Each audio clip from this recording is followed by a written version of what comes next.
Hi, I'm Ethan Kepley, and I'm going to be talking about why farmers should use the full labeled rates on herbicides.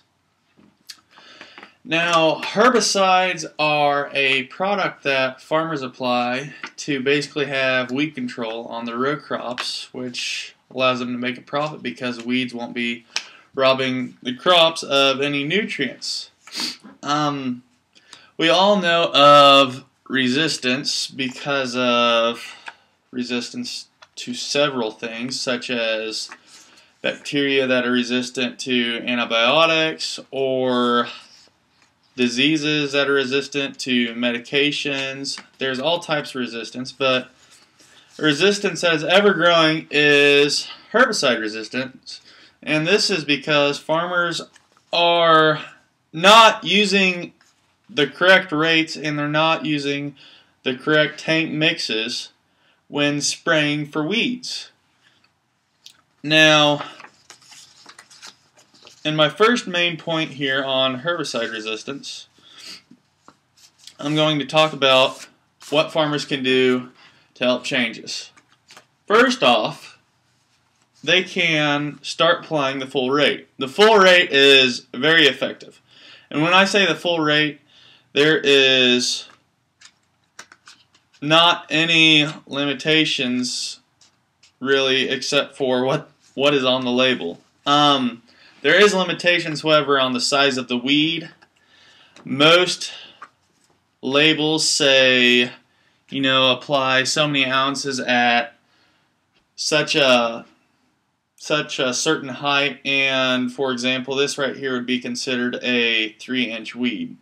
And so this would not, in all honesty, take very much to kill. This is just an example of some winter annual henbit, just a common weed.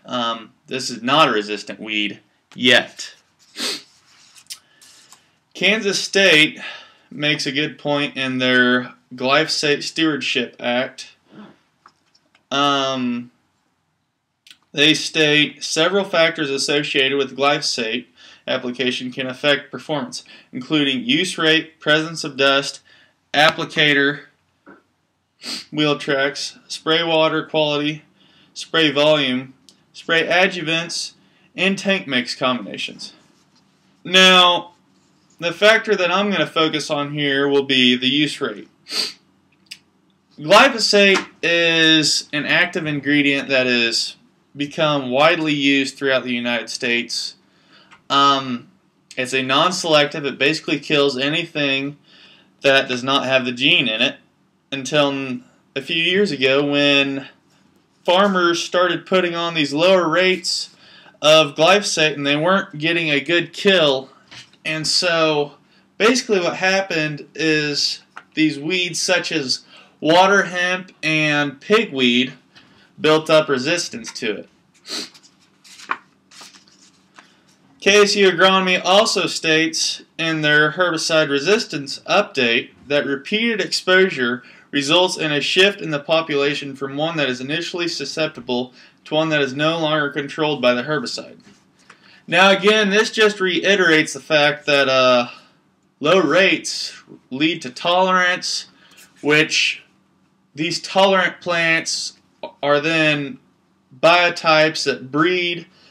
Well, they reproduce by seed, and this seed is then resistant, essentially. This is, again, through repeated use. Not using the correct amount of active ingredient is a big problem on this. Monsanto states in their article, "Resistant weeds leave farmers desperate." Farmers say they're frustrated, and not least because these additional herbicides and strategies are costing them profits.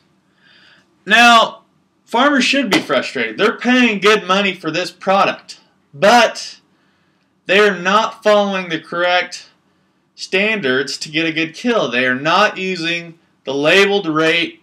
Whenever the label says spray when they're 4 inches tall, there's many farmers that are waiting till the weeds are 2 foot tall and they're trying to get the same type of kill as they would with 4-inch weeds. And quite honestly, these products are not made to kill that.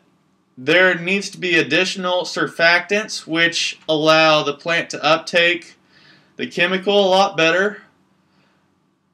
The rate does not. Sometimes chemicals have to be mixed, and so if the rate is not labeled for a plant that's 2 foot tall, then they need to switch their chemical chemistries.